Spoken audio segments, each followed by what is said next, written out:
ایک طویل حدیث کے اندر میرے آقا علیہ الصلوۃ والسلام صحابہ سے فرماتے تم جانتے ہو کہ پڑوسی کے حقوق کیا ہیں؟ تو عرض کی اللہ و رسول عالم، اے اللہ کے نبی، یا اللہ بہتر جانتا ہے یا اللہ کا رسول بہتر جانتا ہے کہ پڑوسی کے حقوق کیا ہیں؟ تو میرے آقا نے فرمایا پڑوسی کا پہلا حق یہ ہے کہ وہ جب تجھ سے مدد طلب کرے تو تو اس کی مدد کرنے والا ہو، اس کے ساتھ تعاون کرنے والا ہو، اس کا ہاتھ بٹانے والا ہو، کبھی اسے انکار کرنے والا نہ ہو۔ اور دوسرا حق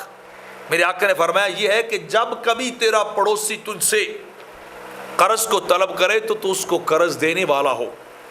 قرض سے انکار نہ کرے، بلکہ اسے قرض دے کہ وہ اپنی مشکل کو حل کر لے، اپنی ضرورت کو وہ سولو کر لے۔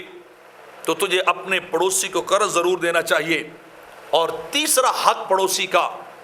میرے آقا فرماتے ہیں یہ ہے کہ جب وہ بیمار ہو تو تمہیں اس کی تیمارداری کرنی چاہیے، تمہیں اس کی عیادت کرنی چاہیے، اس کے گھر جانا چاہیے، اس کی پرسش احوال تمہیں کرنی چاہیے۔ اور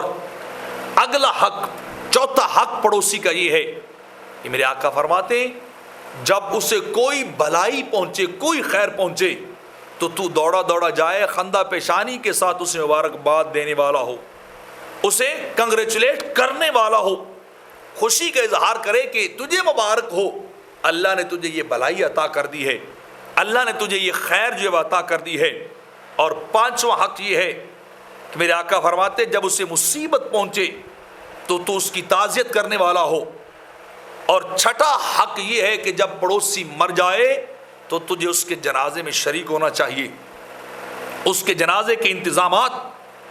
کرنے چاہیے، اس کی آخری رسومات کا انتظام کرنا چاہیے۔ اور اس سے اگلا حق یہ بیان فرمایا، ساتواں حق فرمایا جب کبھی پھل خریدے گھر میں لائے تو تجھے پڑوسیوں کو بھی دینا چاہیے، اپنے دائیں بائیں والوں کے گھر میں بھی وہ پھل بھیجنا چاہیے۔ اور اگر تیرے پاس اتنی وسعت نہیں ہے کہ تو وہ پھل ان کو دے سکے تو پھر اتنا تو ضرور کر کہ پھل اور فروٹ جو لائے تو وہ چھپا کے لا، کہیں وہ دیکھے تو ان کی دل آزاری نہ ہو۔ تو یہ حقوق بیان کیے گئے ہیں پڑوسی کے کہ یہ کام تمہیں کرنے چاہیے، یہ حقوق تمہارے ذمے ہیں جن کو تمہیں ادا کرنا ہے اور ان کا خیال رکھنا ہے۔ اور اگر یقین مانیے